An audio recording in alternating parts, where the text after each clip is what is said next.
Welcome back to Dusk Chapters. Dim the lights, settle in, and let the day fall away. Tonight's story is an old tale from the Brothers Grimm, a quiet one, about a little girl who had nothing at all and a sky that gave her everything. It is called The Star Money. Let your eyes grow heavy, let your breath grow slow, and let this gentle old story carry you the rest of the way down into sleep. There was once a little girl, so the story goes, who had no father and no mother left to her. The house she had known was empty now, the fire long since gone cold in its hearth, and there was no room anywhere, in any village, in any warm little cottage, that was hers to call home. She had no bed to climb into at night. She had no table to sit at when she was hungry. All she owned in the wide world was the dress on her back, soft and worn thin from many washings, and in her hand a small crust of bread that a kind soul, somewhere along the road, had pressed into her fingers out of pity. That was all. A dress and a piece of bread, and her own two small feet to carry her forward. But she was a good child and a pious one, gentle in her heart the way a candle flame is gentle, small but steady, giving its warmth without asking anything back. And so, alone as she was in the world, she did not rage against it, and she did not weep for long. She simply gathered what little courage a child can gather, and she went out from the village, out past the last fences and the last sleepy rooftops, out into the wide fields where the grass grew tall and soft and silver in the evening light, trusting, the way only a child, or perhaps only the truly good, can trust, that everything would somehow be all right, that some hand, unseen and kind, was watching over her the way the moon watches over a field long after everyone else has gone inside to sleep. Let yourself picture that field now, if you like. The grass reaching almost to her knees, brushing softly against her legs as she walked, each blade catching a little of the fading light and holding it so that the whole meadow seemed to glow faintly, gently, like something remembered rather than something seen. The sky above her was turning the color of a ripe plum, deep and soft, with just the first few stars beginning to prick through, faint as pinholes in dark cloth. And the little girl walked on, unhurried, the way you might walk when you have nowhere in particular you must be, only somewhere you must go. She had not gone very far when she came upon a poor man sitting at the edge of the path, and he looked up at her with tired eyes, and he said to her, so softly that the wind almost carried his words away before she could catch them, "Oh, please, give me something to eat. I am so hungry." And the little girl, without a moment's hesitation, without even the small, natural pause that most of us would allow ourselves, reached in her pocket and gave him her whole piece of bread. "May it serve you well," she said, and she walked on, her hands empty now, but her heart, somehow, no lighter and no heavier than it had been before. Some things, when you give them away freely, do not leave an emptiness behind it all. They simply pass through you like moonlight through water, and you find you're still whole. She had gone only a little further, the grass still whispering against her skirts, the sky above her deepening now toward true night, when she heard a small voice calling to her. It was a child, sitting alone in the grass, shivering, and the child said, "My head is so cold. Won't you give me something to cover it with?" And the little girl did not think twice. She reached up and took off her own cap, the one small warm thing left to guard her against the cool night air, and she placed it gently on the other child's head. And on she went, bareheaded now, with the night settling softly around her shoulders like a shawl made of shadow and quiet. She had not walked very much further before another child called out to her, and this one said, in a voice thin and small as a reed in the wind, "I am so cold.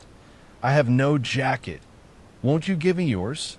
And so she took off her own little jacket and gave that away too, and continued on in only her thin dress, the evening air brushing cool and soft against her arms, though she did not complain of it, not even to herself. She simply walked, the way water simply flows, following whatever gentle slope of kindness lay before her. Further on, deeper into the darkening field, where the grass had turned from silver to a deep, soft blue in the failing light, she met yet another child, and this one asked her for her skirt, saying that they had nothing at all to keep them warm.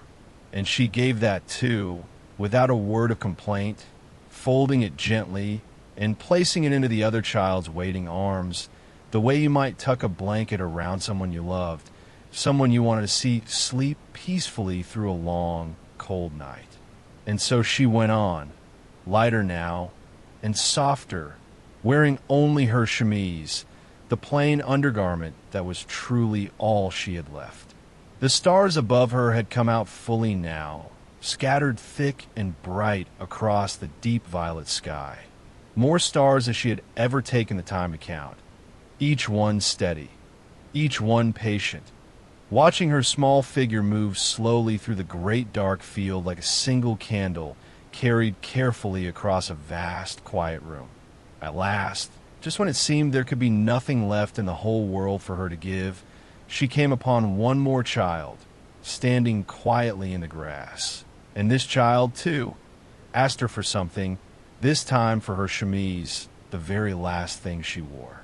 And the little girl paused, just for a moment, and thought to herself, gently, without fear, that it was already dark now, truly dark, the kind of soft, complete darkness where no one could see her, and so surely no one would mind. Surely it would do no harm if she gave this last small thing away as well. And so she did. She slipped it off and placed it into the child's hands, and stood there in the middle of the wide, dark field, with nothing left her name at all. Not a stitch of clothing, not a crumb of bread, nothing but her own small self, standing barefoot in the cool grass, beneath a sky absolutely full of stars. And it is right here in this quiet, empty moment that the story turns soft and strange and wonderful, the way the best old stories do. For as she stood there, with nothing left to give and nothing left to lose, the stars above her began, very gently, to fall. Not streaking wildly across the sky, the way a single shooting star might startle you awake on a summer night. No, these stars descended slowly, unhurried, drifting down through the dark air the way snow drifts down on the stillest of winter evenings, when there is no wind at all to hurry along. Down they came, softly, softly, catching what little light there was and holding it, turning end over end in a lazy, peaceful spiral, and as each one touched the ground near her bare feet, it was no longer a star at all, but a hard, bright, shining piece of silver, a coin, gleaming there in the flattened grass like a small round moon fallen to earth. The little girl watched this happen with wide, wondering eyes, but she did not feel afraid. There was nothing frightening in it. It was the way you might feel watching snow fall for the first time each year. That hush of recognition, that soft astonishment, the sense that the world has decided, just this once, to show you something gentle and rare. The stars kept coming, drifting down all around her, dozens of them, and each one, the moment it settled into the cool grass, became a bright silver coin, and soon the ground at her feet was scattered thick with them, more silver than she had ever seen in her whole short life, glinting softly under the light of all the stars still remaining up above. And then something more happened, something just as gentle, just as quiet. She looked down at herself, standing there in the field with nothing on at all, and found that she was not bare any longer.